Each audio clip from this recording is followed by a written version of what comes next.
Yeah. Hello, everybody, and welcome to Honey Badger Radio. My name is Brian. I'm here with Allison, and this is maintaining frame number 56. Julie Bindel and Douglas Murray on the problem of misogyny in the G Mafia, where we're going to be looking at a discussion between Julie Bindel and Douglas Murray regarding, I guess, like Misogyny in the G Mafia. yeah, they're at, well, the question is being asked is, what is the point of pride? And that's the question that's in the title of the video, but it sort of turns into a more of a discussion about like the direction of I say the G Mafia, and I'm going to be clear as to why I say that. There's a difference between individuals who are gay, bisexual, trans, and like all the other stuff, and that just want to live their lives, which we've settled that. Like, that score has been settled for a long time, and there's no more fighting to do in that particular area, at least within, like, outside of like individual problems between individual people, that involves like the capacity to which we can do it in a systemic way. That's done. There's nothing left. But the G Mafia are the lobby groups, the activists, the theorists, the academics, the intellectuals, the grifters, like the people that are essentially applying pressure and muscle, hence the G Mafia, on like corporations, on politicians, on institutions to make them like conform to their way of seeing the world. Their critical consciousness is being pushed on everyone. It's not just people that want to live their lives. So I have to make that distinction because I think it's unfair to regular, gays and lesbians and bisexuals and so on that just want to live their life, and these people, right? So I don't know if, like, I don't know that Julie Bindel and Douglas Murray are aware of this distinction. I imagine that Douglas Murray is, at least because I'm actually like a fan of his. I like his work, even though I don't necessarily agree with his, some of his political views, but that doesn't really matter. I think that he's like a good guy on the internet, cares about free speech and all of that. He criticizes the media. It's all good stuff. I have nothing to say about Julie Bindel other than political lesbian, right? Like that's good. Bindles. Yeah. Julie Bindel does indeed Bindle. Yeah. Which, so she does a lot of that in this. Apparently, she does a lot of that in this stream.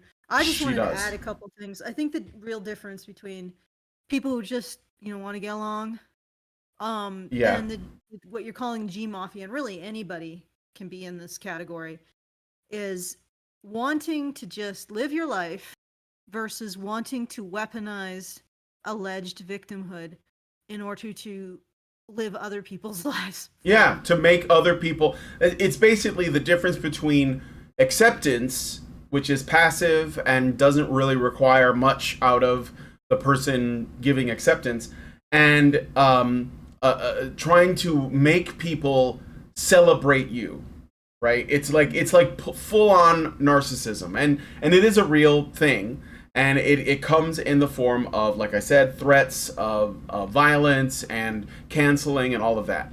So it's a real problem. It's not unique to the LGBTQ, but it is a real problem.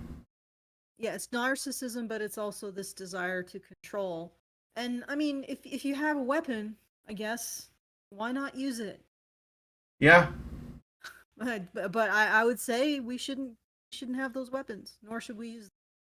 But if you're somebody who doesn't have a strong sense of ethics, I can see why you would use a gun to commit an armed robbery. Well, as opposed to use a gun for self-defense. Mm-hmm. If you didn't have strong ethics, is what I'm saying. So I mean, I see that sort of the similar way. You have you've been granted something to correct a wrong, and instead of correcting a wrong, using it for self-defense, you go and actively rob a bank. That's the difference in my mind. Yeah. When you are starting to use these claims in terms of victimizing other people. And we really need to bring that into like the social consciousness, the idea that people can use claims of victimhood to victimize others. False accusations. I mean, Karen, the whole meme around Karen, that's a big one. For starting to recognize how people use claims, or specifically women use claims of victimhood to cause harm to others. But yeah, and I also wanted to note, misogyny and the G Mafia, because we can't discuss something as having a problem unless women are affected somehow. Mm-hmm.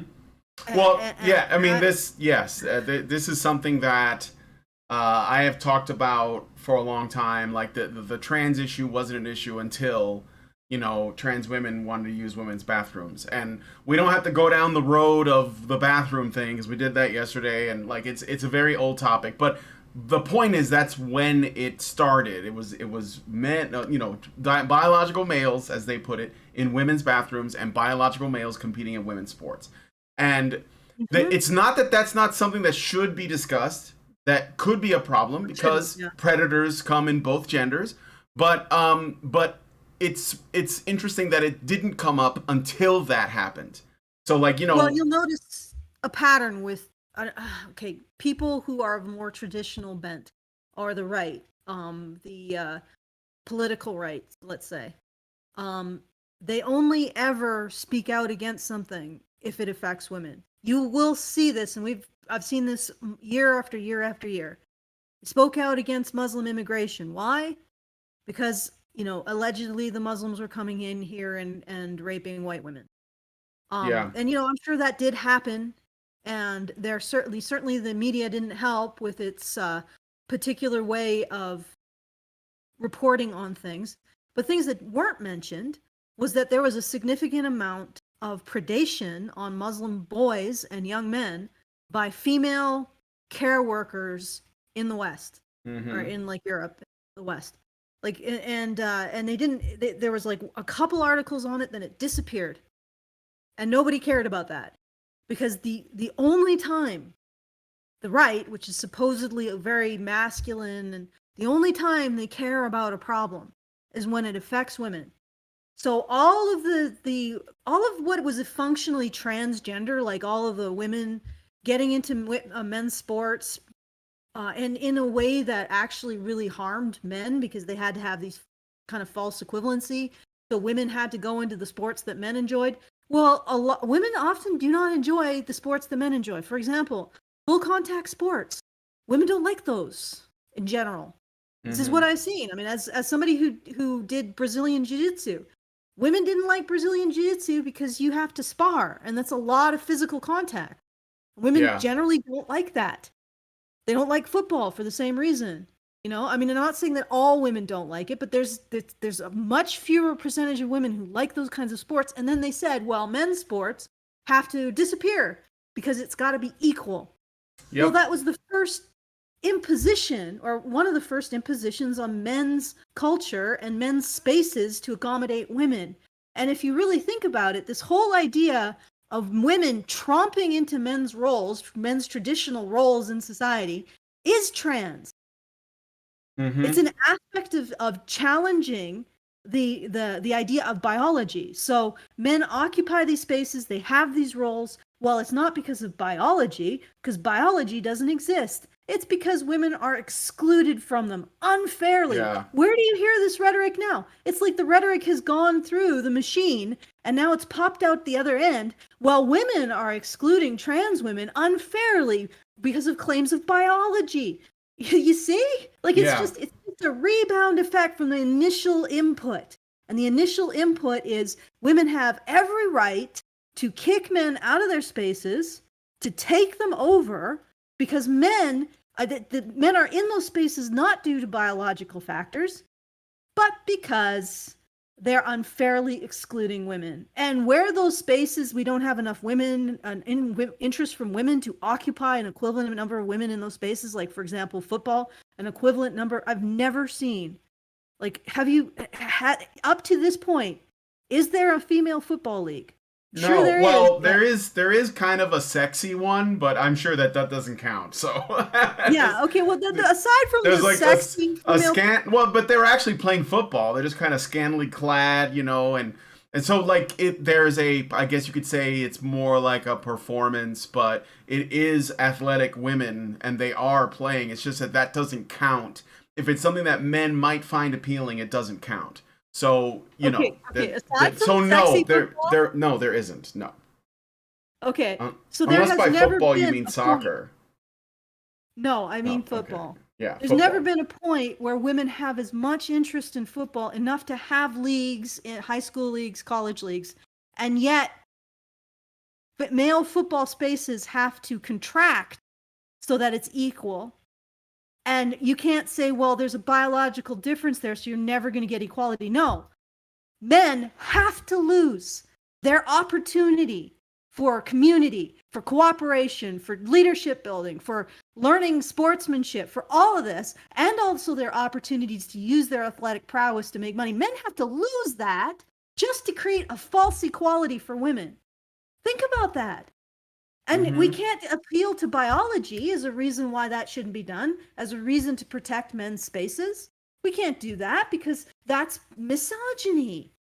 Yeah. And now we come full circle, and trans women are calling it trans misogyny when people use biology to exclude them from women's spaces. Well, cry me a river, and I say that because you set this in motion. Yeah. The conservatives and the liberals set this in motion. I mean, it's like watching them set this like log, like a log on a swing.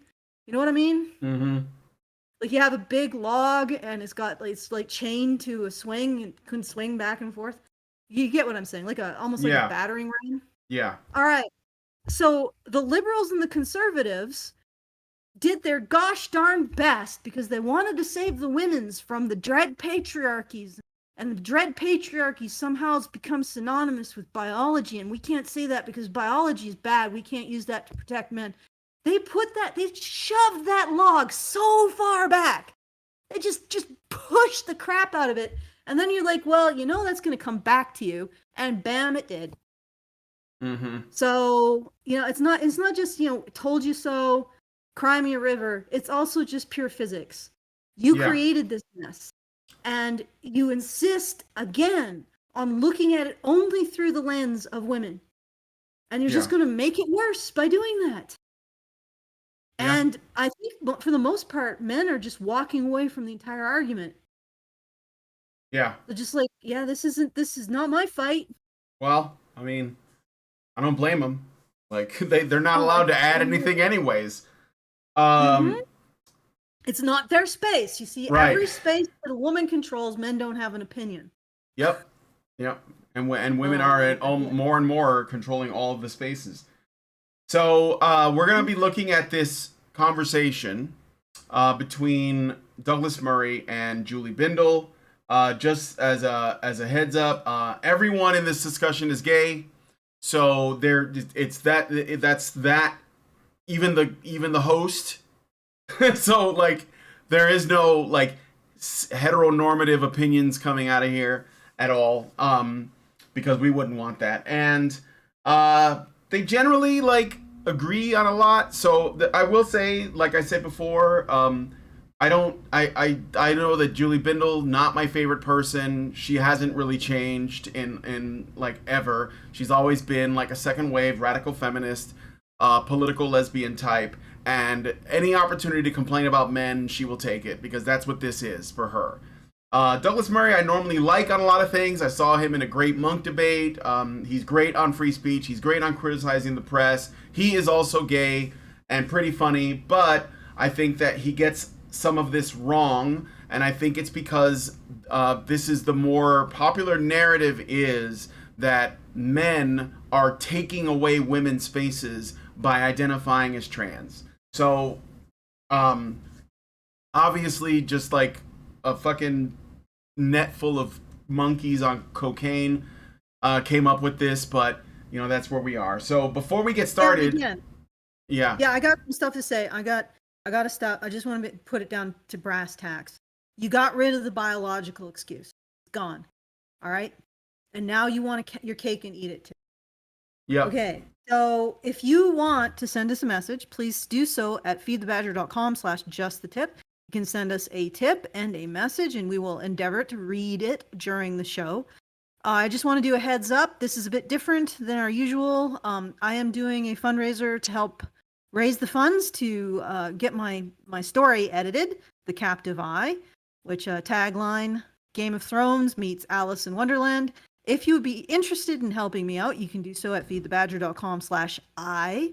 That's just EYE, feedthebadger.com/I. And that's very much appreciated if you would help me out with that. And once again, send us a message at feedthebadger.com/justthetip. That's the best way to get us to tip us. And it's the best way to get a message to us. You get a little bit more space. You don't have to deal with YouTube's coked up weasel in packing peanuts style of censorship. Just like makes no sense. Could you turn your gain up a little bit? People are saying that you're coming in a little lower than me, so I'm trying to sound. I can't tell because I can't hear my own voice, so I know that I can be loud sometimes, though. Yes. My Puerto Rican I'm blood. trying to make it so that that's good. My background is not as annoying. I also came a little closer to and I'm also like trying to save your guys' ears because I know that I get feisty. So yeah. Okay. And I don't want to blow anybody's ears out. So let me just say it again. feedthebadger.com/justthetip if you want to send us a tip and send us a message, and we will read it on the show. And feedthebadger.com/I, that's EYE, if you would like to help out my publishing efforts, which is greatly appreciated. Okay. I think that's good, right? Yeah, that's good. So I do have a couple of super chows that I want to read before we get started. I got one right as the show was beginning, and I got one, I think it was like late last night or something. Michael Emmerich Winberg gives us $5 last night, says, is it time we start coining the term phobophobia? We are talking about people who exist in a never-ending crusade to absolutely demolish any trace of what they call phobias, to the point that out of windmills to fight, they start making up new incidents and phobias anywhere they look. I mean, point well made. Kind of obvious to me. I say, yeah, start using it. Call people who are worried about phobias phobiophobic or phobophobic. All right, Great Indoors gives us $20 just now and says, and if when the so-called misogynistic journalistic organization Pink News gets mentioned by Murray, I've checked the staff on their UK website, and these are the results. Male 39%, female 41%, other 20%. If you would reject the other category, the percentages are as follows. Male 46.5%, female 53.5%. Maybe Pink News should reuse the Not Your Shield hashtag as a response. I mean, unless it's okay for women to be misogynistic to other women, which apparently feminists believe it is okay. So maybe that doesn't matter. I mean, Allison is a misogynist. Karen is a misogynist. So, okay. So I watched this video earlier today, and I wrote down some time codes of things that were interesting, and some of which were maybe more than interesting. I didn't mark them or anything because I had to watch a half an hour, and then I had to pause like every time I wanted to put a thing, and then, so it took a while. It took almost an hour to do this. So we'll just start with where I started and see what is said here. So this is at the beginning. They're introducing their opening, statements. They're not having a debate.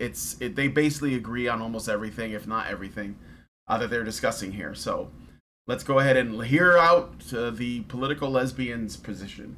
What bonded us together was the necessity to fight for our legal rights, which of course we didn't have, but also for lesbians who weren't targeted by any legislation as such. What legal right did you not have?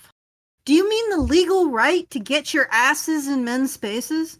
Like, how did that become a legal right? Because I'm pretty sure the only thing that was really a thing at her time was like Title IX and all of the one-sided rape and domestic violence crap that they did, which required excluding male victims.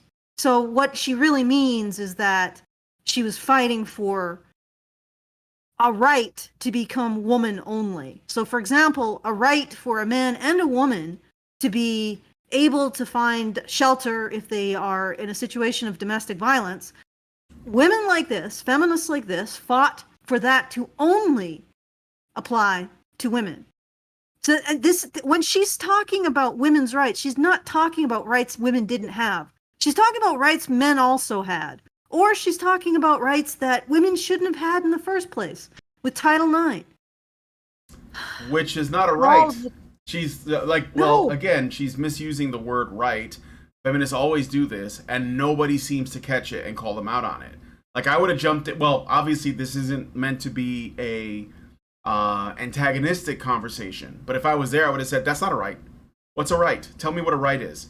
Because this is how they get away with it. She basically lays out, like, the narrative. Oh, women have all... Because I skipped the part where she says women, historically oppressed, were expected to get married, and they didn't have a choice, and all of these things. And it's just telling you, we've heard this a million times, so... What? I'm telling you, there are only two political groups in the world. Only two political groups. The ones who do not and will not agree with the men-constructed society for the benefit, or for their own benefit at the expense of women, which encompasses all of the feminist beliefs, as far as I can tell. I don't know if there's a single feminist who exists outside of that, except the ones that are apostate. Okay? There is the people who believe that, and the people who do not. And that's it. Yep. If I could get people to understand that, there's only those two categories that matter. People who believe this misanthropic narrative that is going to crater our society, because we need to actually like each other to have a society, and that narrative pits a whole bunch of human instincts against society itself and each other. So if you're looking around and you're saying, wow, we seem to be really ruled by fear and control and authoritarianism and all of this other stuff, that's where it comes from. That is the epicenter of the misanthropy. That's the epicenter of the self-hatred. Okay? So there's only two real groups politically. Those who are opposed to the epicenter of self-hatred, and those who embrace it to whatever level is comfortable to them. And believe me, the right, people who call themselves conservatives, people who call themselves traditionalists, most Christians, they're all within that epicenter of misanthropy, embracing that narrative. Now, the real question is why? Why? Why have we done this to ourselves? Why have we... And you're not going to answer it when you're in that bubble of hatred. You're not going to answer that question when you believe this crap, because it distorts all of your thinking around humanity. Think about it.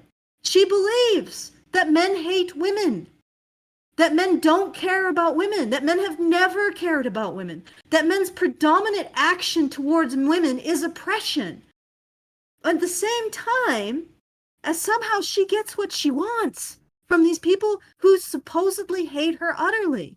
Somehow, the history of so-called women's rights is a history of women asking for something, sometimes not even a majority of women, as in the case of the vote. Like, most women didn't want it or were indifferent. Okay? So you had a minority of women asking for something, and they got it about as fast as bureaucracy would allow. I mean, maybe if they weren't hit with World War I and a whole bunch of men who didn't have the vote had to go dying, maybe it might have happened a little quicker, because at that point they were like, maybe the hypocrisy was a little too glaring at that moment in time to give women the vote without a corresponding expectation of defense of the state that the vote exists within. But it has been a history of women pointing something out that is not to their benefit, complaining about it, and men giving it to them as soon as they can move the gears of bureaucracy, even faster usually than if a group of men complained about it. Okay, that is the history of it all. In the history of women versus men, men have always taken the risks to protect and provide for women, to establish a greater sense of, social prestige for their families and tribes, whatever. This is what men have done. So it's an absolute travesty that a person like this is 100% relying on the very thing she says doesn't exist. And she does it because it works. If she really truly believed that men did not care about women, why would her entire political strategy be essentially, well, men, this is how you haven't cared about women sufficiently. Right. So fix it. Think about it. That wouldn't be her political strategy. Yeah. All right, let's play some more of this. In the family courts, for example, when we lost custody of our children, often to violent male ex-partners, for the simple reason that we were lesbian. Never happened. Yeah, for the simple... Oh, look at that grin on her face. She even knows it never happened. I mean, this is not the expression of someone who's describing something horrific. It's the expression of somebody who's lying to your face. This didn't happen. No. Abuse has always been grounds for a divorce. And if there was any kind of judicial preference in child custody, it went to the woman. Yep. Like, what the hell is her... She's just alleging shit right now. And of course, she's not being called out on it. And because it's been drilled into everyone's head over and over and over again until they don't question it. Rolls a barrel of toxic waste to the spring, the wellhead of the river, right? And look at this face. She's just sitting there grinning as she pops open the plug and just pours the toxic waste into the whatever it's called, the headwaters, the start of the waters, just pouring it down. And then this dude who's talking to her is like miles down from where she's poured the toxic waste and saying, "Oh, look at these fish. They're mutated."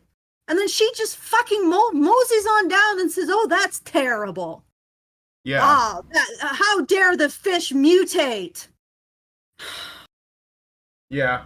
Okay, I know that's a really strained analogy. No, I think we get it.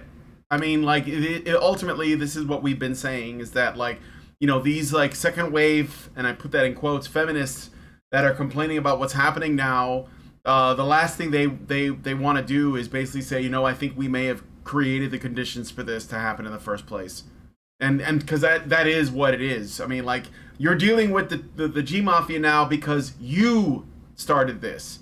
So... Yes, you said biology isn't an explanation for why women aren't in positions of power. Okay? Mm-hmm. You excluded biology, any understanding of biology, as an explanation for why women do what they do and why men do what they do.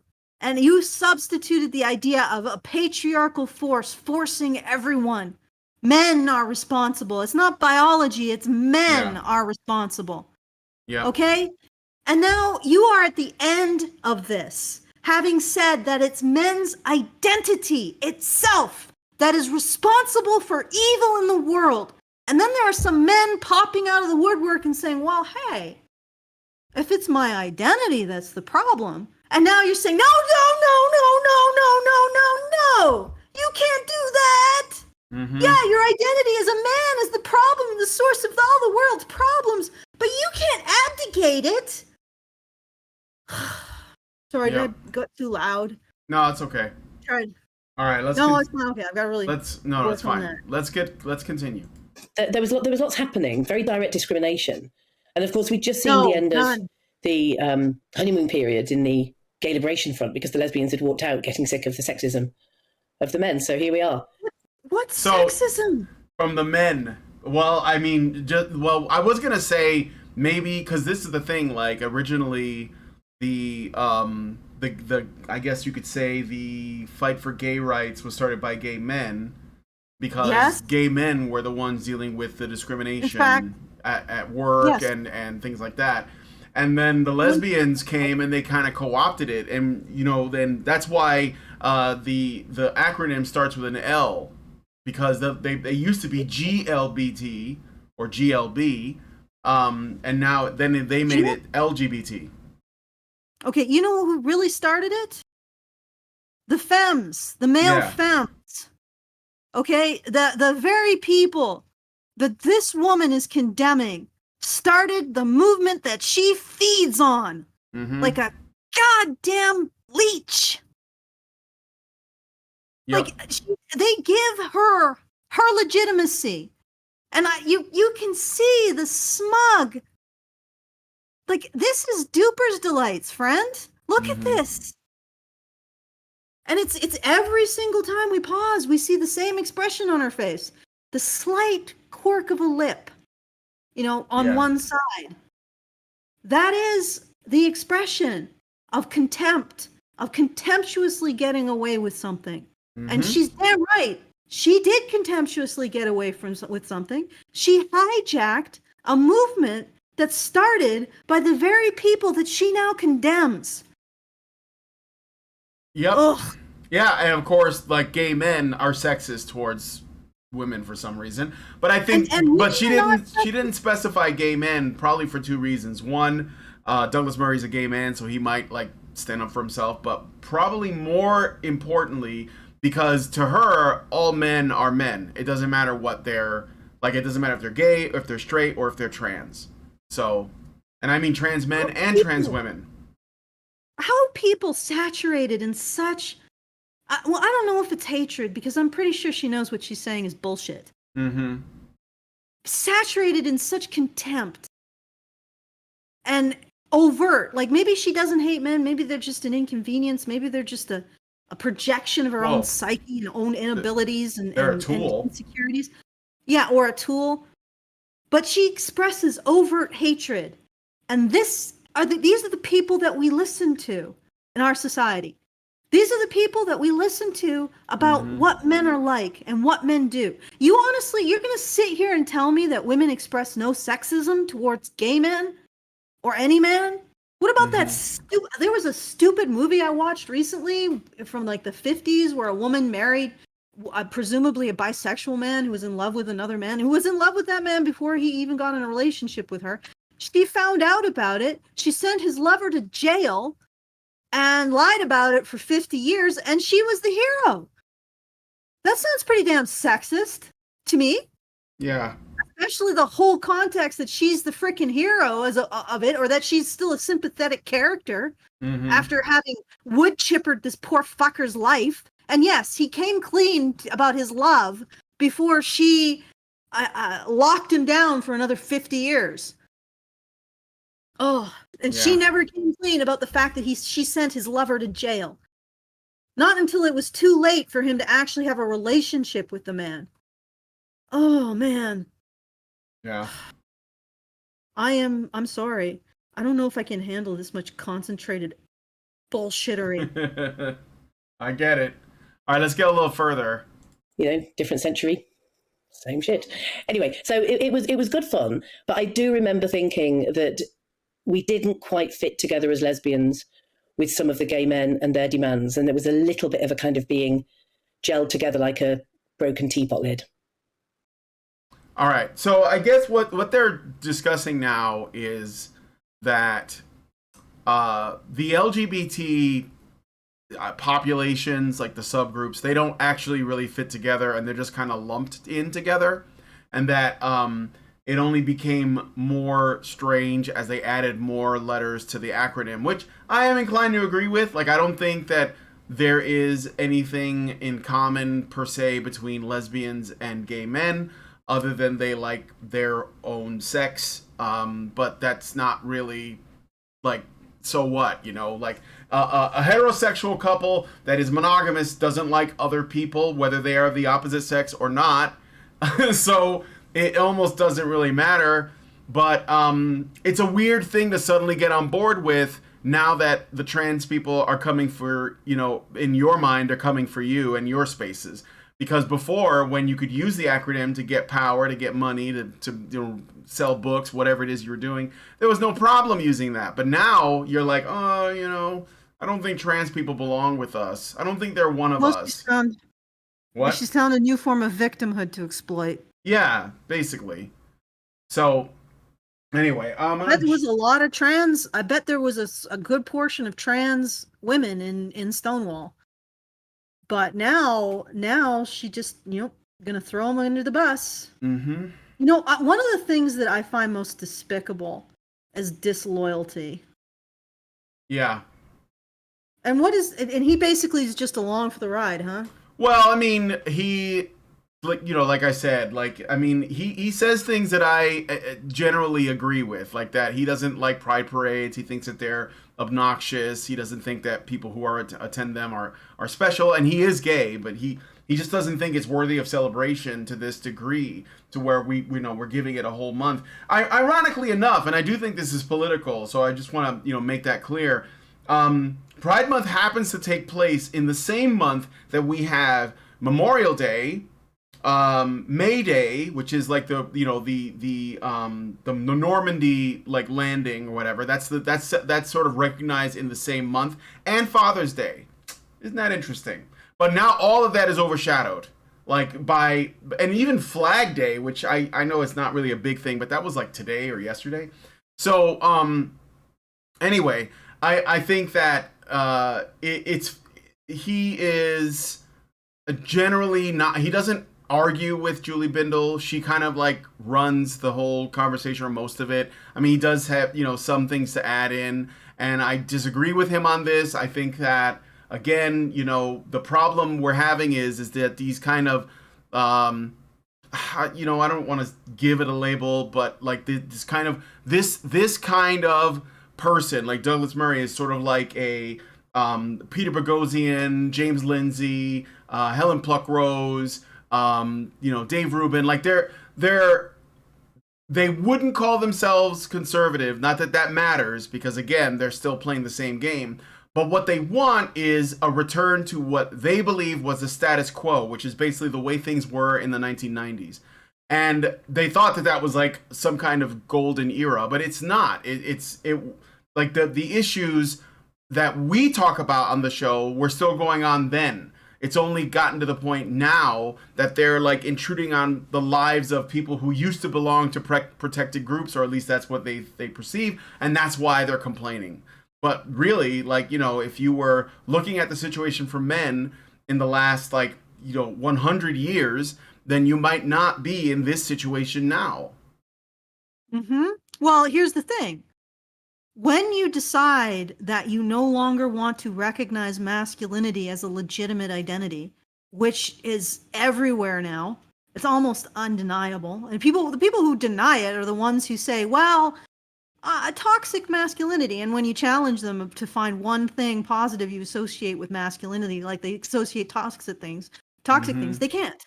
They can't, or they mealy mouth about it, or because then the reason why is once you do, you are by definition excluding women from having that thing, or at least not having that thing to the same degree as men. That you're excluding women from not bringing a benefit to society that men mostly bring.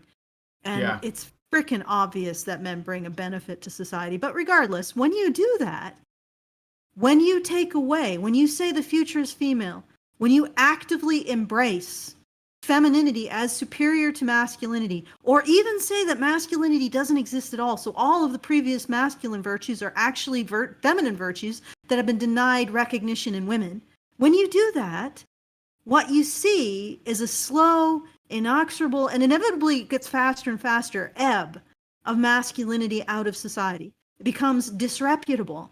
And when it becomes disreputable, it loses its power to assert certain things. For example, one that's really close to my heart recently, meritocracy. Okay, I'll use an anecdote from my past.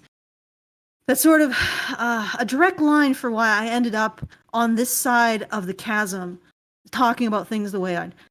My mother, one of the big reasons why she ended up questioning feminism is because she worked in a feminist newspaper, and she worked as an editor, and she wanted to maintain standards of literariness, like standards, and I don't mean like literary writing. I mean grammar, clarity, like pacing, things that make writing communicate something, essentially, right? Basic elements of merit when it comes to journalism, when it comes to writing pieces, if you publish any kind of short fiction, that kind of stuff. She wanted to maintain a standard of merit for her publication. And she was an editor, so of course she wants that, right? She got drummed out for it because merit is patriarchal. And what they actually mean is merit is an aspect of masculinity. And it is. People with a masculine framework, like a masculine gender expression, focus on the merit of their actions, the consequences of their actions, and whether or not they uphold a particular standard or raise to a particular standard. Okay? Mm-hmm. That is being replaced in all kinds of industries. Merit-based evaluation is being replaced by a feminine impulse, which is to give things to the vulnerable. Now, you understand that feminine impulse makes a hell of a lot of sense when you're dealing with like a 6-month-year-old, right? Like a newborn infant. You don't want to be like, do you think you've earned this breast milk? I don't think you've earned this breast milk, Sonny. Do another lap around that. You don't want to be like that, right? You want to just be, okay, it has a need. Therefore, that's what makes the fact that this baby has a need is legitimate. It needs what makes the need legitimate is that it exists, is what I'm getting at. Yeah. So what ends up happening is you go from a merit-based system to a system in which resources are granted based on need. Okay, do you see how the diversity sort of ties into that? Mm-hmm. And the idea that you grant publishing contracts to somebody who is a former victim category. You give bursaries, you give more attention, you promote them more, you write stories about them, whatever. You see how that works? It's because they believe they are giving resources to the vulnerable, which is a feminine impulse. Makes perfect sense in the nursery. Okay? You can't, very, very young children, you really can't make your recognition or your attention or the resources they get contingent upon their merit, because they have none. Right? They're sort of psychotic and they can't do anything. So you can't do that. So it makes sense. But now we're seeing the predominance of that feminine impulse in all kinds of areas.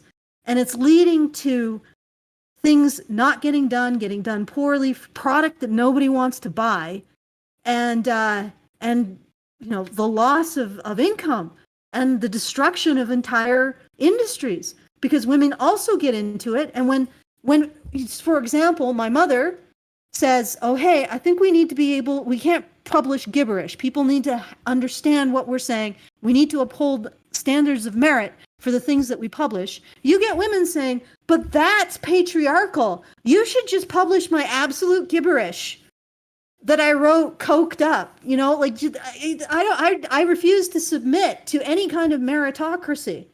And then they create these toxic communities around this idea that meritocracy is bad. And really what we should be doing is just giving resources to pay people based on their victimhood. And then you get all of the backbiting and the purity spiraling and all of this other crap that turns formerly productive places into smoking craters. Mm-hmm. Okay? And it all comes out from that original contempt for masculinity. And this idea that masculinity is illegitimate, that either there's no there for masculinity, or if there is a there for masculinity, it's entirely antisocial or criminal. Mm-hmm. Yep. Okay. All right. No new super chats or super chows. Be sure to send them through. I'm also looking at Rumble. What's up, Rumble Squad? All right. Let's continue. I moved up a bit, so this is what?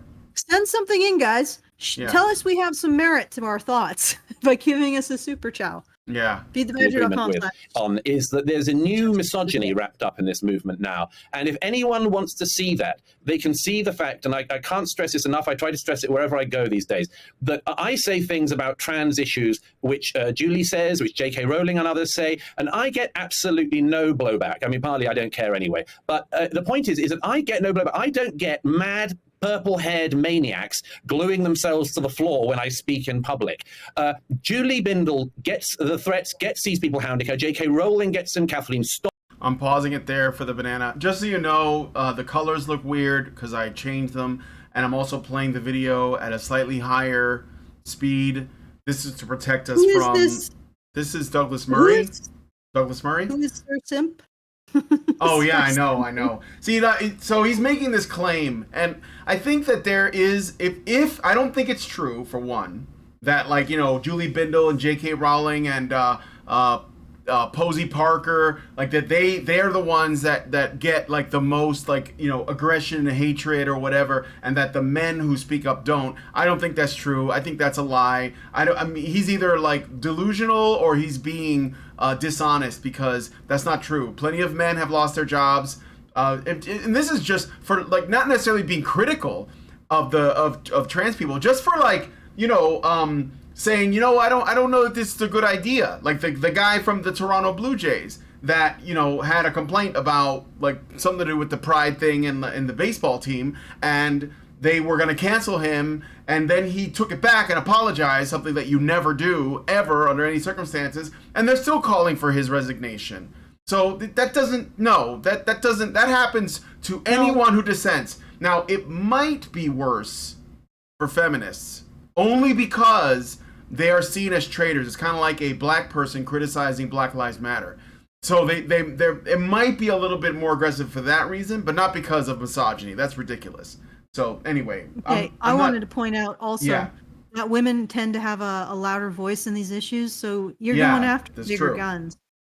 You know, so, and the other thing is that this is so, like, this is really, here on the men's rights, men's issues side of things, this is really not our fight, because you guys are fighting over what is a woman, and none of you can damn well define it, because and the reason why you can't damn well define it is because you have to define men first, and you refuse to acknowledge that there is a there for men and masculinity. You refuse to nail it down. Therefore, you get rid of the idea that there's masculinity, that there's a there for masculinity, that there's a perspective that men have, that there's something to being a man. I mean, for a while, I guess we managed to just be like, well, men are just, you know, masculinity is just antisocial and criminal. It's just, masculinity is just basically criminal behavior. You know, masculinity is rape and domestic violence and harassment. These things are just things that a minority of people do, male or female. No, these are masculine things. So we will allow men to have a space, but as long as that space is behind bars, that's fine. You know, and then I guess, I don't know what's going on now. Men decided that they were tired of that shit, or some men were a little bit more femme. You know, the femmes who started this whole thing in the first place, that Julie Bindel was perfectly happy to parasitize on in the beginning. Yeah. You know, maybe they said, you know what? Why would I identify as a man? Yeah. And that's the thing. Like, I just recently finished reading. Oh, do you remember the woman who is really creepy, and she goes into UK middle schools and creeps over Laura Bates? Young boys? Yes. Laura Bates, yeah. Yeah, the creeper. Okay, I've recently read the creeper's manifesto, and she essentially equates rape with a masculine identity, okay? Yeah. She basically says men who identify as men are identifying as rapists. Pretty much. And you can see that all over in feminist thinking. Basically, that men who identify as men are insert negative thing, including, you know, men who identify as men are responsible for their own suicidal impulses. Herp-a-derp. You know, and anyway, so she equates the masculine identity with rape. But she says that if young men walk away from the masculine identity, they're no longer responsible for all of the evils that men have inflicted upon women throughout all of human history. And I'm like, you know, I'm going to say something. Laura Bates, that's her name, right? Laura Bates? Laura Bates, yeah. She wrote that book that we tried to go through. Okay, Miss Creeper is actually a better human being than Julie Bindel. And why? Because she at least gives young men an out. I mean, they have to walk away from their gender identity and either identify as non-binary or women. But at the very least, there's a light at the end of the tunnel. I mean, there's a way to abdicate, you know, to confess and absolve yourself of sin as a man in Laura Bates' framework. There's none in Julie Bindel's. No, in her world, all men. You should just grab that 6-year-old or that, I don't know, 2-year-old boy, just grab him by the arm, wrap him up, shake him up and say, you're a rapist. You're a rapist. If you identify as a boy, you're a rapist. And then just do that periodically while he grows up. You're a rapist. And that's your identity as a man. But you can't become a woman, because if you become a woman, you're also a rapist. So you should just exist in the skin of something that isn't even human, I guess, for the rest of your life. And it blows my mind, because based on my reading, I had to give Laura Bates something. She gives boys an out. She 100% would agree with telling boys from the age of 2. I mean, lots of feminists say that giving your child unrestricted access to the female body produces a rapist. Because if your breastfeeding child thinks that they can access your boobs anytime, he's going to grow up to think that he's entitled to a woman's body. I have seen that from feminists. So they basically think that we should consider a boy to be a rapist. Anyone who's born with a penis is a rapist. And Julie Bindel, everyone who's born with a penis is a rapist. And yeah, that's all they are. Laura Bates, everyone who's born with a rapist is a penis until they stop identifying with having a penis, in which case they become a good person. At least there's an out. Yeah.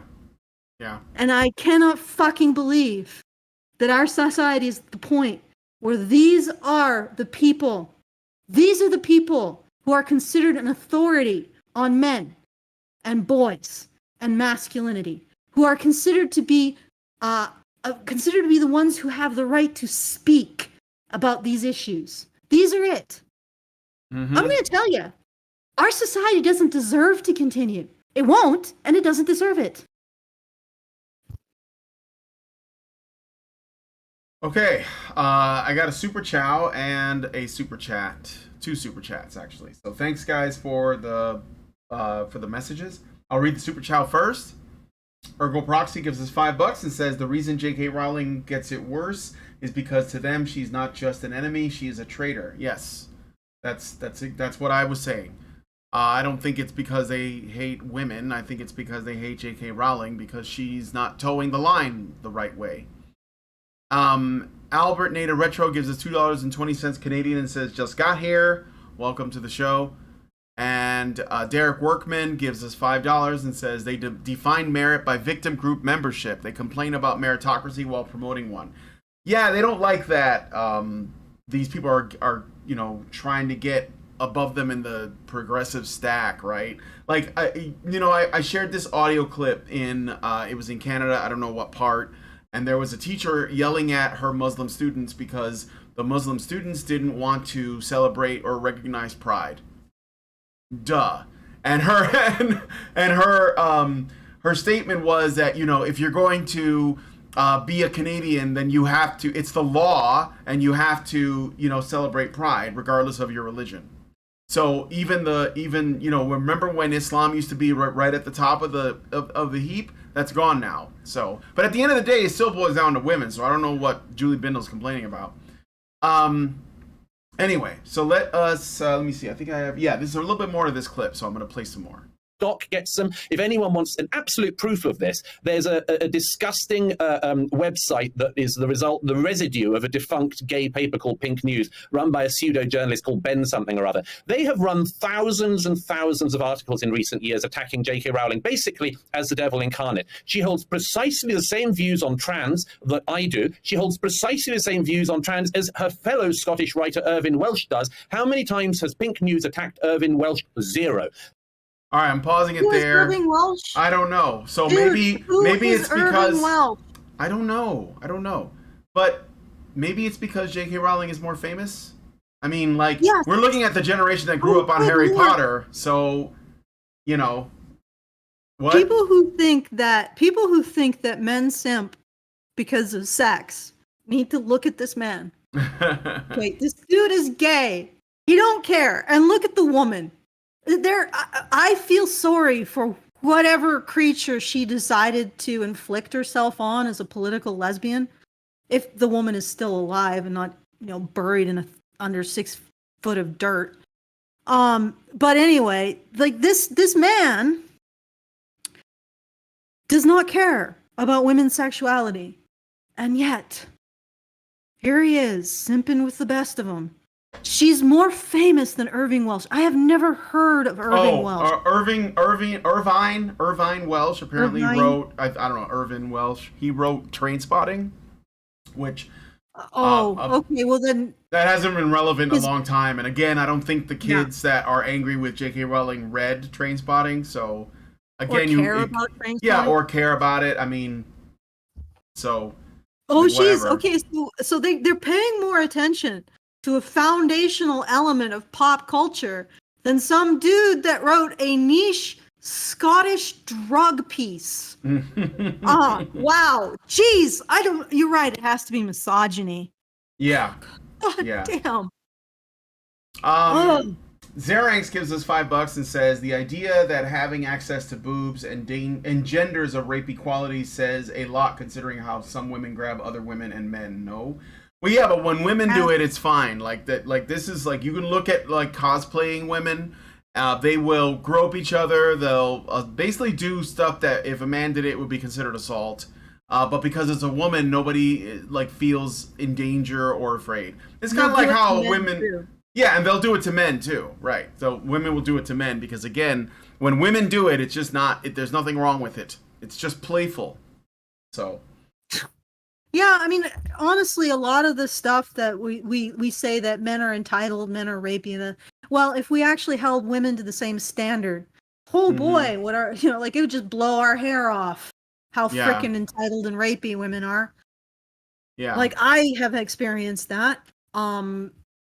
Okay, ladies, just a pro tip. Ladies, because women need to learn this. When somebody's backing away from you, and putting their hands up and trying to push you away, that is a sign that they no longer want to be kissed by you. Mm-hmm. Okay? That this is a very strong indication that they're not interested in doing anything further sexually with you, or that they weren't interested in the first place. This doesn't mean that they're a bad person. It means you are. Stop. Ladies, you really need to learn that lesson. Yeah. Okay. All right, I got some Rumble rants, so I'll check out the Rumble rants. But first, I'll do another Super Chow, because I did get that, and I think that Super Chows take precedent, and then Rumble rants next, and then Super Chats last. So Xeranx gives us $5 through Super Chow and says the idea that having... Oh, I already read that one, didn't I? Sorry. NobaFan21 gives us $1. This is Rumble rant. And says those two line up with the feminists who think men transitioning to women are a men's rights effort. Yeah, she says that in the... Julie Bindel says that in this video. She makes that claim that it's the new men's movement, apparently.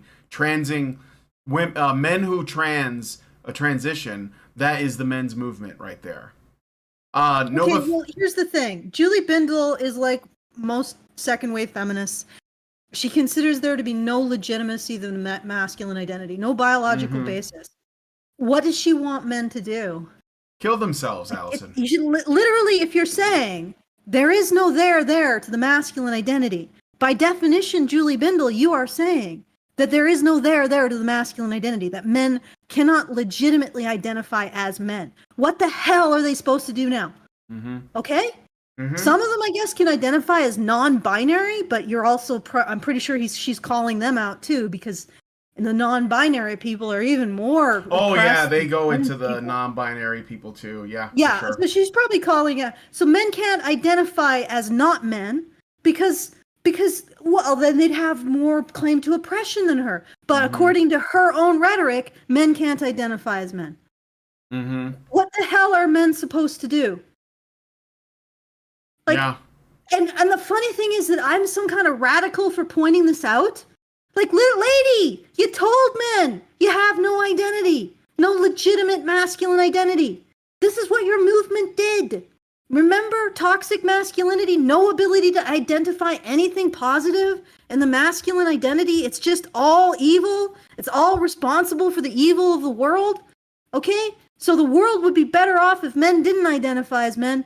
But, oops. Well, they shouldn't identify as not men either.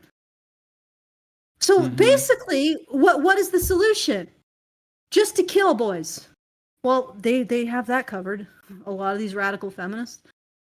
Yeah.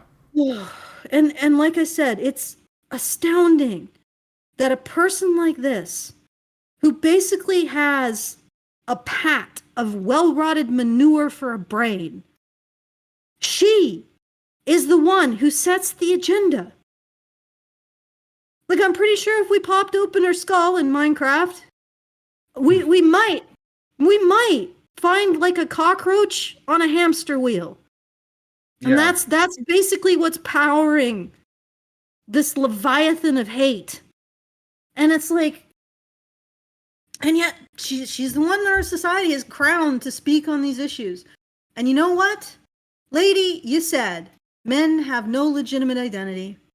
None whatsoever. There's nothing there outside of women.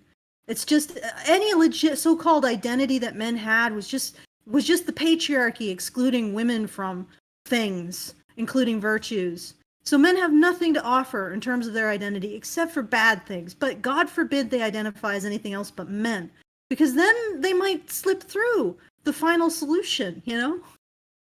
God damn. Ugh. And again, astounding that the mainstream, this is the discussion we're having. Not parental rights, not suicide, not mental health. Like this is what the discussion is. This is it. This is the thing. Okay. All right. I got one more super chat, Rumble rant from NovaFan21 for $1, and he says, "I think schools are now blocking Rumble. I have to use a VPN just to send this over their Wi-Fi." I don't know. Maybe I'd look into it. If you want, you could join us on Twitch. I don't think they'd block that because I think a lot of students use it. So you could go and follow us on Twitch. That's I think it's HB Radio on Twitch. So you could try that. But thanks for going on Rumble. I mean, I want to drive more people to Rumble. It's hard, but I mean, one day, hopefully, they'll have no choice. So, okay. So does this guy make a point, or did he just continue to simp? Mostly, but there is a few more seconds left in his clip, so may as well play the rest of it. They believe, and this is a very important point if I can say so, the weird alphabet people, clown car people, believe that they should be allowed to control lesbians and gays and women in particular. They believe that if we don't have precisely the lockstep views they have, we are traitors. And the people that they believe they should have the right to control the most are women. I don't buy that, but yeah. No, that's the only ones you give a shit about. I mean, I know there's everybody's head up over this gynophilia crap. Like a lot of these guys are identifying as women because of it's a fetish. Well, you remember that chick who cut off her tits and basically made her body look as much like a man's body, like a skinny short man as possible. I'm pretty sure that she, because she's still identified as a she, has androphilia. Or I wouldn't even call it philia. Autoandrophilia. Sure, no, I think autoandrophilia. Except she has autoandrophilia. In other words, she considers it some kind of horrible imposition that men have a body that she's excluded from, which is so massively fucked up. Like, and I'm like listening to this, I'm like, is this because this has to represent a certain percentage of male to female or female to male transsexuals. Sure. Yeah. Like there are male to or female to male transsexuals are doing so because it's a political statement. Yeah, they're trying to cash in on that privilege. Well, not just the privilege, but the way Julie Bindel is a political lesbian. They are political trans men. They are appropriating the masculine body because they feel unfairly excluded from it. And that's the sense that I got from her. And not just that, she expressed incredible contempt towards other men. She's like, I'm a better man than you, even though I don't identify as a man. I'm like, well, sure. But take away your butch lesbian cachet and actually have you compete in the cis male dating pool for women, you will see that most women do not regard you as a better man. I mean, she looked like she's 5'3" and very thin. I'm like, nope, you're gonna find yourself completely bodied by men who are 6 foot plus. You are going to be looked over, and women are not going to consider you to be a prize. I mean, if you just took away like the feminine privilege that she's enjoying, and actually had her compete in the cis male dating pool, you know what I'm saying, right, Brian? Women's choices. Have her compete for women's choices for cis men. Yeah, she's gonna be, like I said, she's gonna be bodied by every guy who's like, I don't know, even 5'9" up, who actually looks like a man, and behaves like a man. Because get this, women like actual men. Well, at least some. No, I think a lot of them do, and I think that's it's. Look, all I'm saying is it's gonna get really difficult for these people really soon. Like what? Which people? Like the people that are transitioning without the true understanding of what like the costs are going to be. So, the female to male transitioners, like the one dude that I saw, he transitioned from a teenage girl into a 45-year-old balding man. I'm like, okay, yeah, that's I think you're gonna find that is not an improvement. And then when you meet a woman or a man, unless you tell them up front, they're going to be really disappointed. They're not going to be happy with what they got because it's like the packaging doesn't match like the interior. So all I'm saying is I'm going to pray for you because I hope that you find meaning in your life, but it's going to be really hard. I'm just thinking about that one case, like, again, female to male transition, looked like sort of an average-ish teenage girl, transitioned within like 5 years to a 45-year-old balding man. That's literally what he looks like. And I'm thinking, you better really have wanted to be a man, really wanted to be a man, because now your life is basically over. Yeah. I mean, you're still going to have a life, but it's not going to be, the life of a young woman compared to the life of a 45-year-old. Like, if you're genuinely perceived to be a man, you now have no sexual value. You now have no social value. Now your life is going and finding a job, working that job, and that's it. I mean, god damn, that must be a slap in the face. And like I said, I hope for his sake, being a man was worth that. Because you're not going to be having fun anymore. You're basically transitioned from a teenage girl to a worker drone. You're not going to be playing the field. You're not going to be going out and having college parties anymore. People are going to look at you at a college party and think you're a creep. You're not going to be going to college and doing the nightlife. You're not going to be going out to bars.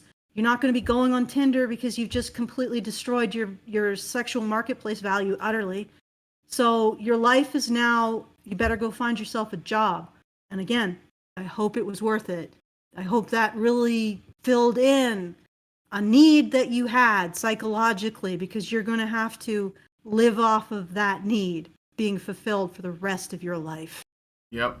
I'm like thinking, wow, to have made that decision at 16, that what is going to fix your life, and what is going to fix your life is to turn into a 45-year-old balding man whose only value is work.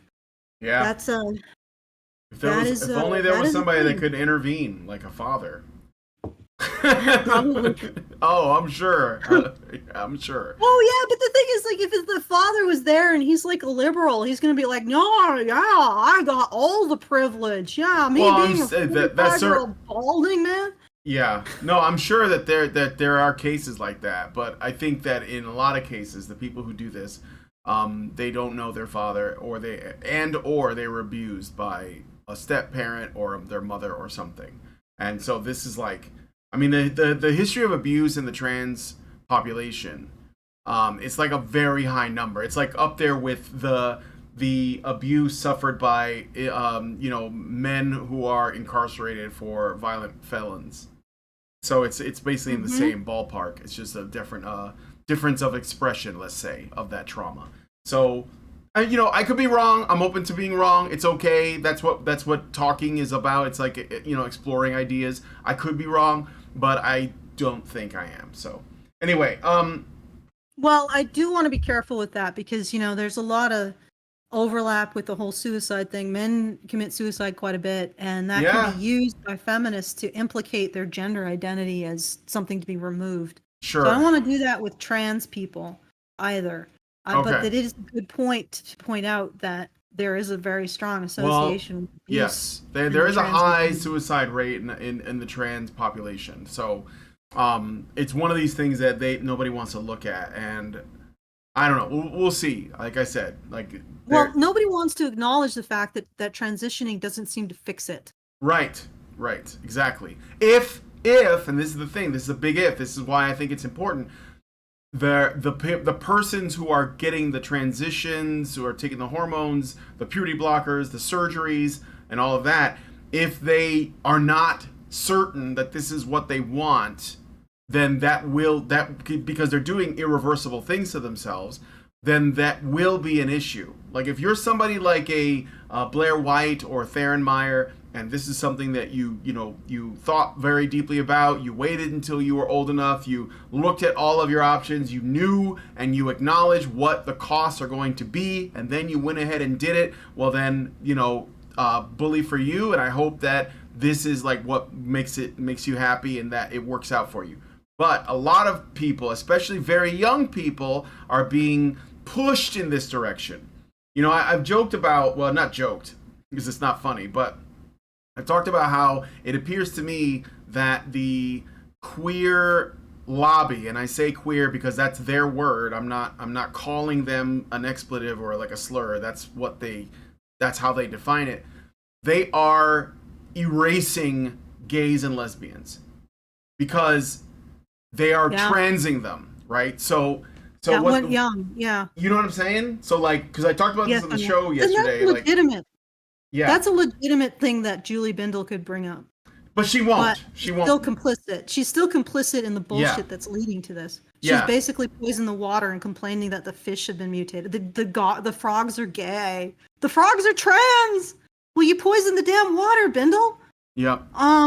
But that would be a legitimate thing that she could say, is that this is targeting gay and lesbian youth. Yeah, and even just tomboys and feminine men or feminine boys who aren't gay. And what the hell was wrong with tomboys and femboys? No, there's nothing wrong with them. But they're gonna trans them too. So it's not even just lesbians and gays, right? It's just people who, in any way, seem to, in the minds of these activists and these people in the medical industry that want to make money transitioning kids.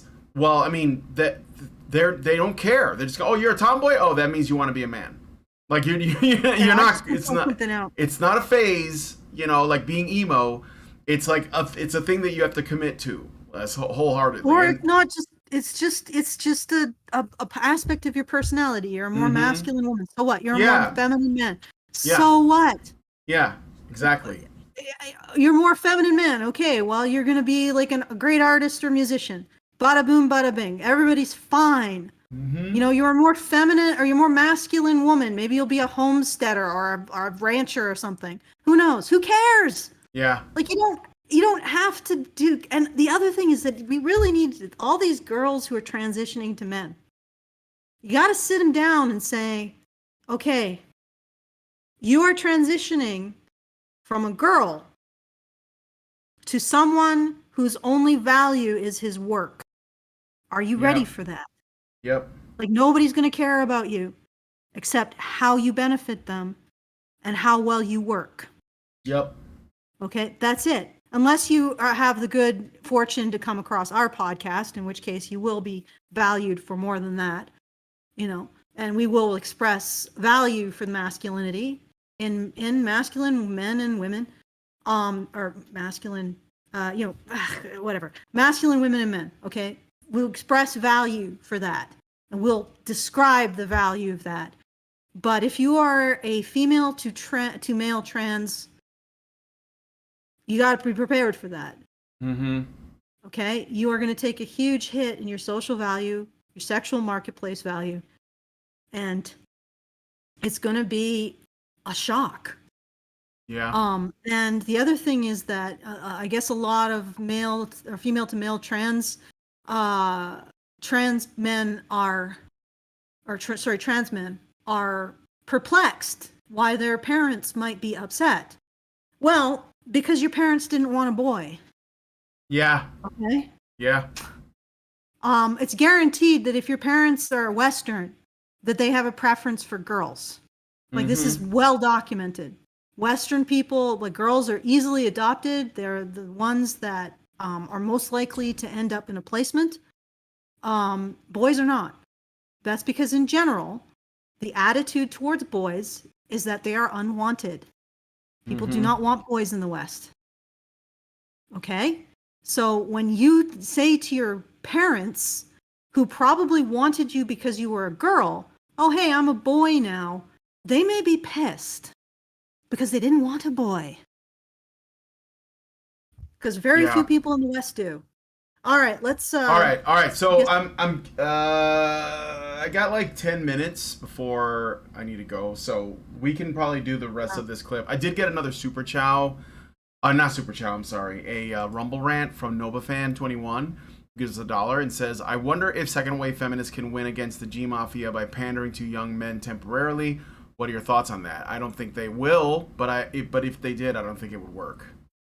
Because men are worthy of the least amount of sympathy, and even boys. Yeah. I don't think men are going to be able to do anything with this particular fight. No. I think that this might be, strangely enough, I think this is definitely a sign that we're reaching peak bullshit. Mm-hmm. And it really starts with removing the masculine identity from society and making it illegitimate. Even though, honestly, I know people like that phrase, weak men create a weak whatever. But men have never stopped protecting and providing for this society. They're just now doing it without any recognition whatsoever, which is really astounding. Mm-hmm. Honestly, I would not blame men for walking away entirely at this point. And because the thing is that we live in a society in which Julie Bindels get the podiums. They get to speak about men. And what they say is men's identity is bad. Men identifying as men is responsible for the world's ills. But, when men realize, well, hey, maybe I could be non-binary, or if I'm more feminine, I could be a woman, and then, I'm no longer responsible for being the worst thing on the planet. Think about that. Julie Bindel basically says men are the worst thing on the planet. Men's identity makes them the worst thing on the planet. And now she's allowed to have an opinion about those men who've decided that they don't want to be the worst thing on the planet anymore. They're okay with not having a masculine, they can just be non-binary or a woman. And now she has an opinion on that. What the hell does she want? What the hell does she want except to psychologically torture a living creature? Continue to reap power, money, and relevance. Because I think that she's latching onto this because people weren't paying attention to her for a while. So it's kind of like Kelly Jean Kay, now known as Posey Parker. It's the same thing. She was a feminist. How many more time codes did you get out of this? We can do another video if that's what you're getting at. I got 1, 2, but okay, the one that I'm starting now, 2, 3, about 5 more. No, I don't know, because Julie Bindel just really pisses me off. Yeah, I know. I mean, I can't stand her expressions. Okay, let's. Okay, all right, next let's one. do the next one real quick. This is about 1.5 minutes, so I'm going to break it up. Been on a Pride March for a very, very long time. I got sick of the roller skating nuns, and I got sick. I mean, no, obviously each to their own. I didn't want to see men's hairy asses hanging out of their leather chaps. I just didn't, and still don't. And also, I'm delighted to say that, thank you for mentioning Pink News, because I did in fact sue them for defamation. And we settled after 18 months of litigation, where I'd love to think I handed them their ass. All right, I'm pausing it there just for the banana. We'll keep going. She's basically... Once again. Yeah, go ahead. Julie Bindel is one of the... I'm pretty sure Julie Bindel is one of those people who thinks that the masculine identity is illegitimate and men are basically the worst thing on the planet. Mm-hmm. Well, obviously, I don't want to watch their hairy ass. Well, do you think anybody wants to look at yours? Yeah, oh God, no. Ooh. Oh, no. All right. So let's do another 30 seconds. In those chaps. But to talk about the hellish kind of clown car, which is a great phrase, Douglas, I love that. The LGBTQI2 Spirit Plus now is resembling more of an unbreakable Wi-Fi code than it is anything that speaks to same-sex attracted people, which is, of course, what we should be talking about. We have something in common, even though, one side are men and one side are women. So she's trying to make the case that despite the fact that she hates men and is like legitimately a man-hating feminist, she doesn't like what's happening with the rest of the population that is, I don't know, queer, I guess. And so she's going to try and team up with the gay men. That's what she's getting at, or at least like Douglas Murray. But Douglas Murray should know that she is not his friend, like, at all. Like, but I don't think he's gonna. I think he's just gonna play nice for now, I guess. So the gender woo-woos that have come in are just absolutely bonkers. And you're right that they target women. They target lesbians in particular. They really do. No, they don't. What are you talking about, dude? Nobody cares about lesbians. No, nobody cares about lesbians. All right. Play some more. I'm just looking at this article from Bindle. Why I hate men. Julie Bindel. At least those who perpetuate crimes against women and those who do nothing to stop it. Listening to the news and blah, blah, blah. Yeah. Then a man who killed 3 children and their stepfather by torching their home as they slept because his 16-year-old girlfriend had rejected him.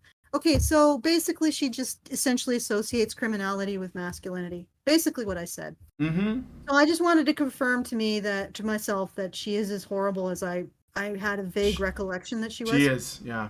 Yeah. And I mean, again, it seems like everyone's forgotten about that. They target women because if you think about the clever ruse of trans activism, what it's done is it's positioned me as, they would say, a cis woman, as the oppressor of a trans woman. So therefore, the oppressor class, the privilege... Whoa, Bindle, my dear! You don't like it when the shoe is on the other... Yes. Yep. Oh, how the turntables turn! So that's what she doesn't like. Yes. She doesn't like the fact that she's now the oppressor. Exactly. Yes, that's exactly right. She doesn't Those like are my that. Tools. Yep. Those are my weapons to use against men. These trans women are taking my weapons away. Why? What's this gay dude's name again? Douglas Murray.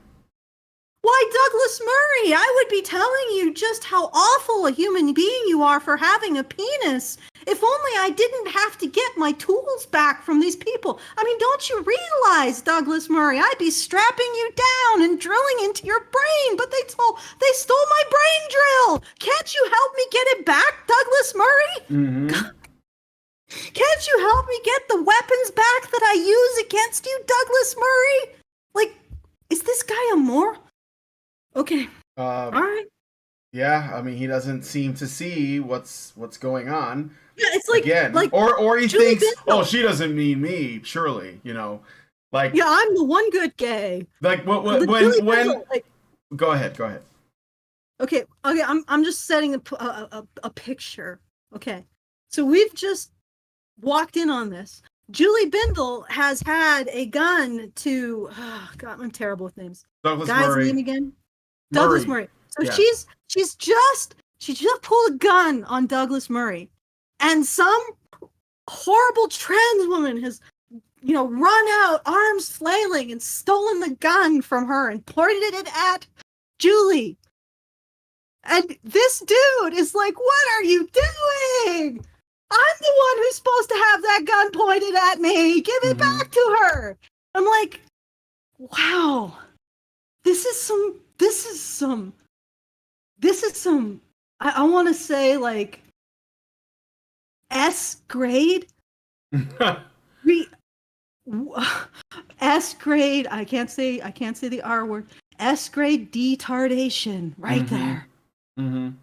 S plus grade, friend. You are a man without a brain. Okay. Again, he must think that he's somehow going to be immune, not realizing that Julie Bindel, and feminists like her, political lesbians, they put gay men above women in terms of oppression. Like, that's why. And now that trans people are claiming higher levels of oppression than lesbians and gay men, she has a problem. But not because it might like have some effect on gay men, but because it affects her. So can you just imagine this scene? Like, I'm sorry, I'm just stuck with it. Yeah, no, it's because it affects her. This scene where some crazy trans woman runs into the scene, steals the gun from Julie Bindel's hand, which she was formerly pointing at this dude, and points it at her. And this dude's like, no, that's not right. Yeah. Oh, God. Yep. I weep for you, sir. If you have a brain, you're not using it. All right.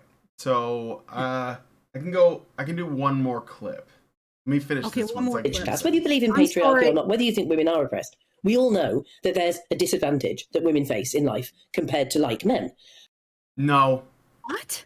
Yeah, she's. Go ahead.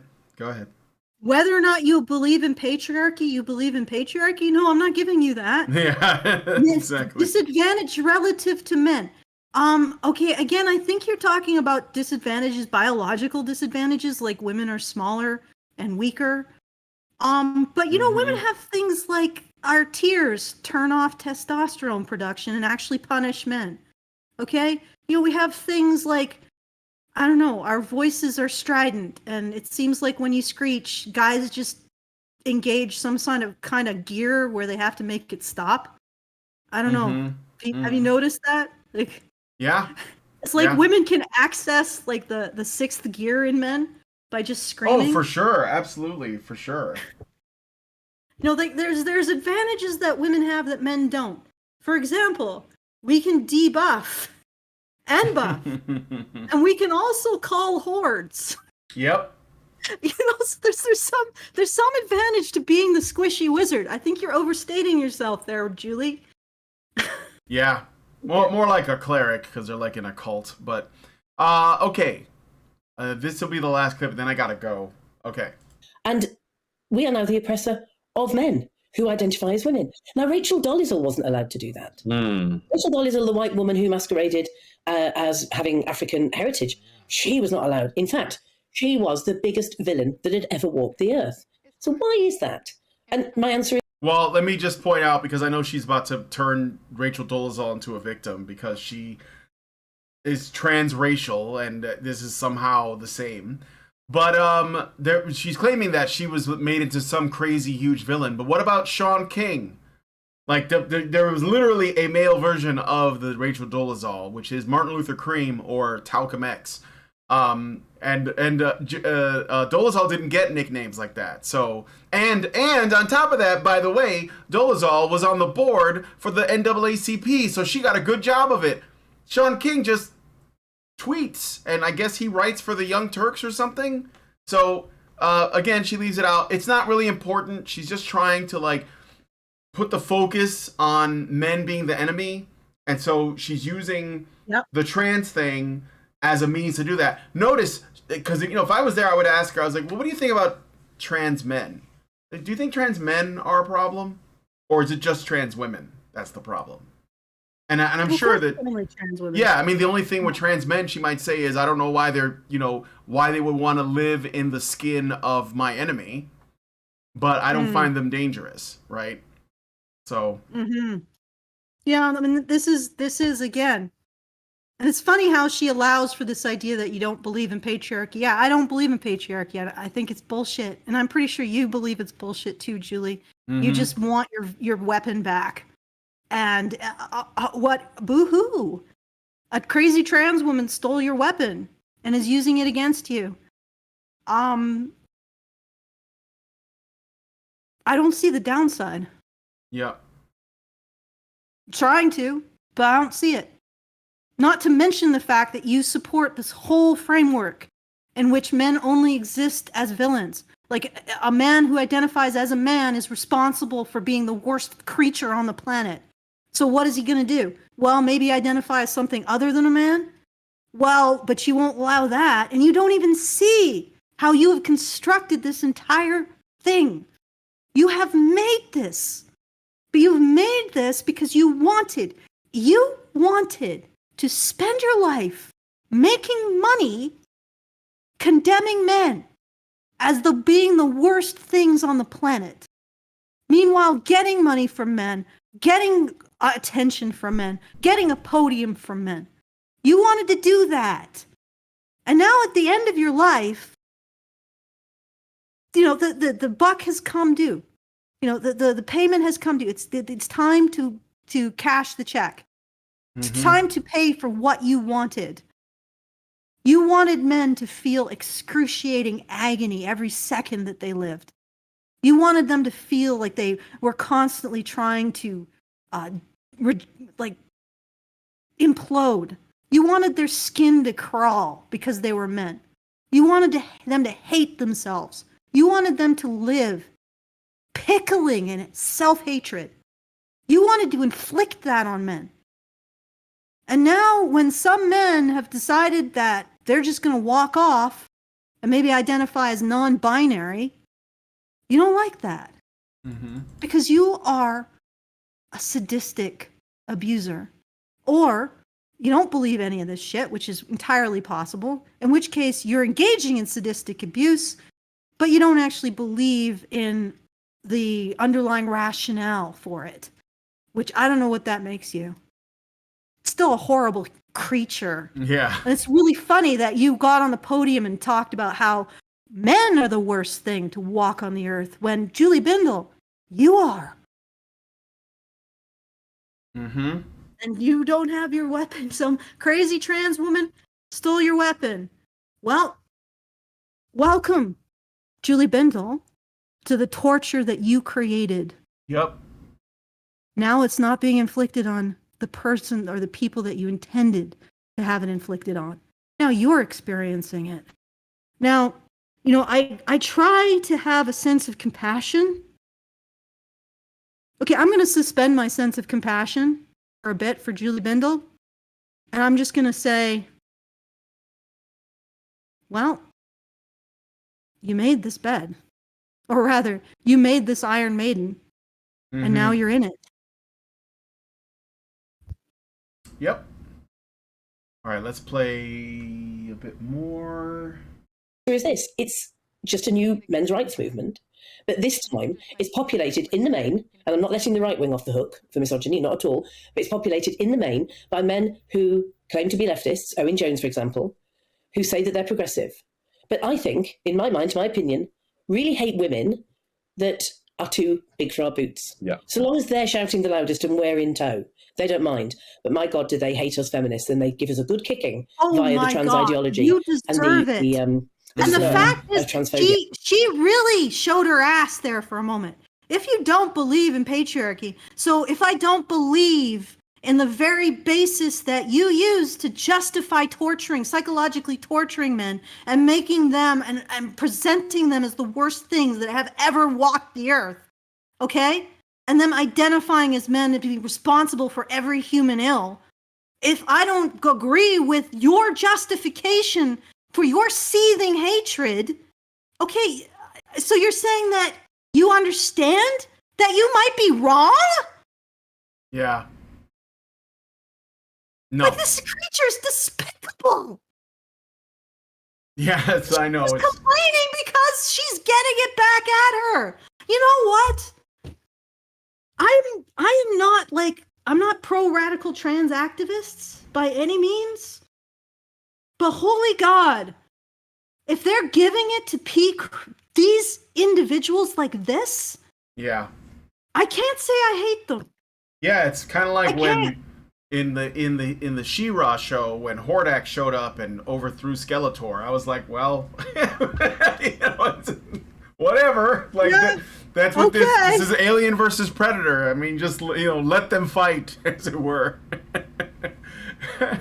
Honestly, Godzilla versus King Kong. Each other. Yeah. I hope they destroy each other, and then everybody else who's sane, who actually can understand meritocracy and the idea of individual moral merit, which includes trans women, trans men, gay men, lesbians, everybody basically who believes in individual moral merit. We can all just skip off into the sunset together, without these individuals, without this. Yep. And and honestly, when we watch this, she is literally complaining about the very thing that she has done. Yeah. Being done to her. Her and her peers. And all of the power they had that she claims they never had. Yep. So no, and apparently she wasn't silenced until men started to identify as women. Well, did you know, Allison, that we are now the trans activists are the new men's rights groups? Did you know that?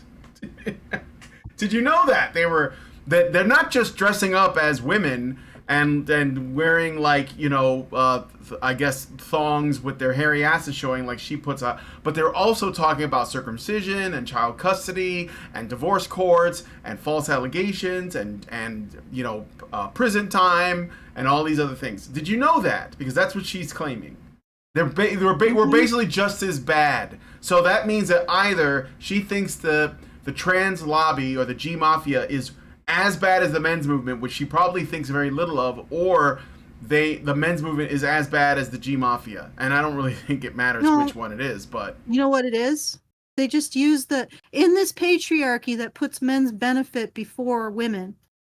They just continuously use the same accusation in order to silence people, which is that you put men's benefit before women in this patriarchy, where the greatest social good is to put men's benefit towards over women's. The worst thing you can be is a person who advocates for that. Even though men's rights activists don't, we just advocate looking at the situation for men. But, that we have lived now under the tyranny of social philosophers, social con artists like her, who have been given free rein to brutalize generations of young men with their bullshit, unscientific allegations.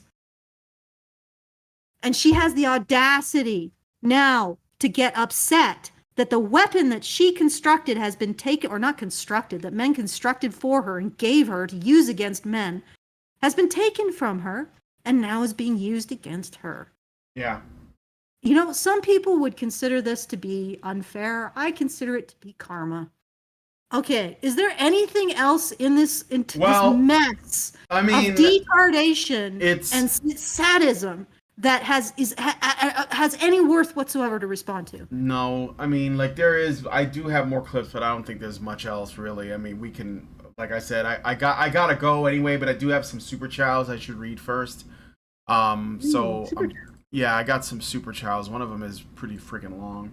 But okay, so let's take a look at those. I think I'm gonna stop this here. If you guys want, we can do the rest of it. I do have some more time codes. I don't remember what was said because my brain was melting. I can't do an after show today. All right. Maybe I'll do the rest of it another time. No. So yeah. Yes. Okay. Here's what we'll do. Here's what we'll do because I cannot stand this person any longer. Do it as an after show. Yeah. Yeah. I guess so. Yeah. Yeah. Okay. I mean, unless you can't stand her either. Well, I mean, I've already watched it once, so maybe I just need to give my brain time to heal, and then I can do it. So, all right.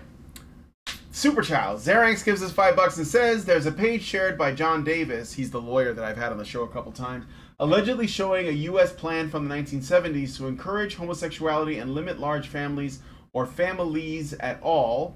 It came out from a book, and the charge is listed for $34.50 US.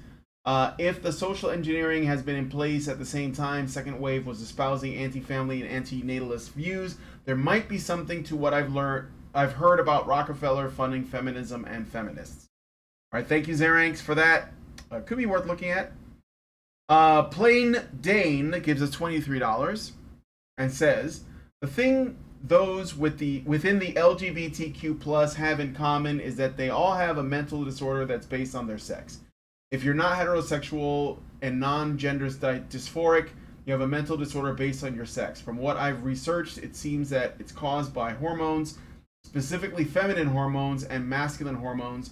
I'm not sure if the hormones affect the person in utero or during the early stages of cell division, stage 2, 3, 4, etc., or maybe prior to the fertilization of the oocyte. But from the articles I've read, specifically one from Diana S. Fleischman, her study on testing the affiliation hypothesis of homoerotic motivation in humans, the effects of progesterone and priming, it shows that progesterone levels are linked to homoerotic motivation. Also a study on whiptail lizards, aka lesbian lizards, it was shown that testosterone stimulates mounting behavior.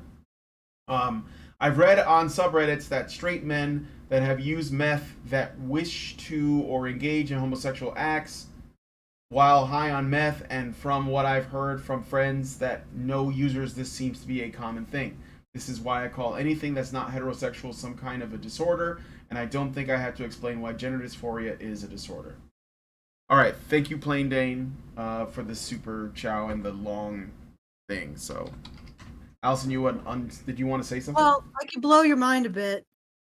The progression, like the heterosexuality, was something that was not like the concept of it came about in around the 1800s.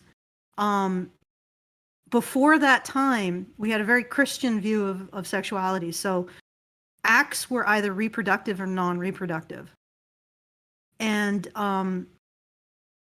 there was more of a sense that if you were drawn to non-reproductive sexual acts, regardless of the sexuality of your partner, it was more like a sin that anybody could be inclined towards, just because it was basically like sexual pleasure. And as a result of some of the stuff that happened in the 1800s, we had a sense that the heterosexual desire, so a desire for the opposite sex, was more congruent with a natural sexual desire. However, in the Christian context, having sexual desire for anyone but your lawfully wedded wife and engaging in any kind of sexual activity that wasn't procreative would have been considered to be sinful and not godly. So, like, it was a very... The concept of taking an identity from desiring sexual activities or desiring people who outside of like a godly marriage was something that evolved.